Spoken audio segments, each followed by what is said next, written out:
Roy Suryo, mantan Menteri Pemuda dan Olahraga, mengalami kemunduran besar dalam upayanya untuk menuding Gibran Rakabuming Raka, Wakil Presiden Republik Indonesia, terkait dengan akun media sosial, Fufufafa, yang dianggap kontroversial. Misi Roy Suryo untuk mempersoalkan keterkaitan Gibran dengan akun tersebut berujung buntu. Justru, di tengah kasus yang semakin ramai diperbincangkan, Majelis Hakim Pengadilan Tinggi DKI Jakarta memutuskan untuk memperberat hukuman Roy dalam kasus meme stupa Candi Borobudur, mempertegas bahwa segala tuduhan dan fitnah yang ia coba lontarkan justru berbalik menyerang dirinya. Sebelum dilanjutkan, jangan lupa like, komen, dan subscribe untuk mendukung program-program kemanusiaan dan untuk perkembangan channel ini. Kasus ini berawal dari unggahan Roy yang menyebarkan meme stupa Candi Borobudur dengan wajah yang menyerupai Presiden Joko Widodo. Meme tersebut menimbulkan protes di masyarakat, banyak yang menilai tindakan ini sebagai bentuk ujaran kebencian dan pelecehan terhadap simbol-simbol budaya serta keagamaan.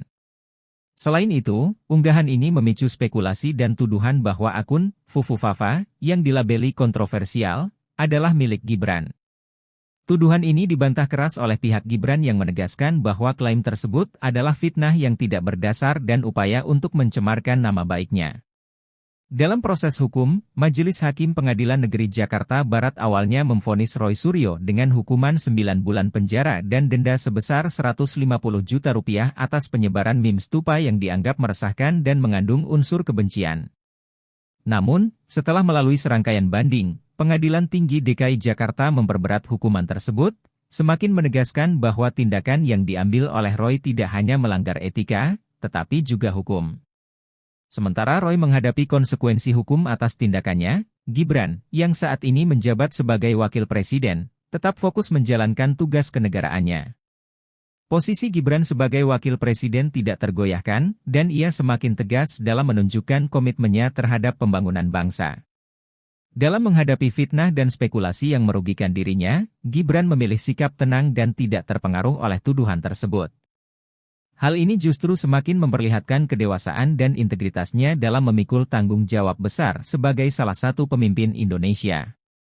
Di balik ambiarnya misi Roy Suryo untuk mengaitkan Gibran dengan akun Fufufafa, masyarakat semakin sadar akan pentingnya menjaga etika di media sosial serta dampak serius yang dapat timbul akibat menyebarkan informasi yang tidak berdasar. Kasus ini menjadi pengingat akan pentingnya kehati-hatian dalam berkomunikasi di ruang publik, terutama ketika melibatkan figur-figur publik yang memiliki tanggung jawab besar bagi negara. Hukuman yang dijatuhkan kepada Roy Suryo diharapkan menjadi pelajaran bagi siapa saja untuk lebih bijaksana dalam berperilaku, baik di dunia nyata maupun di media sosial. Kecenderungan untuk memanfaatkan isu-isu sensasional guna meraih perhatian atau keuntungan pribadi harus dihindari, terutama ketika hal tersebut dapat merugikan pihak lain.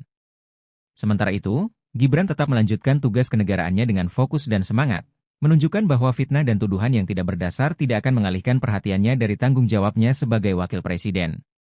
Kasus ini akhirnya menggarisbawahi pentingnya menjaga integritas, baik sebagai pejabat publik maupun sebagai warga negara, dan menunjukkan bahwa dalam masyarakat yang berkeadilan, kebenaran pada akhirnya akan menang.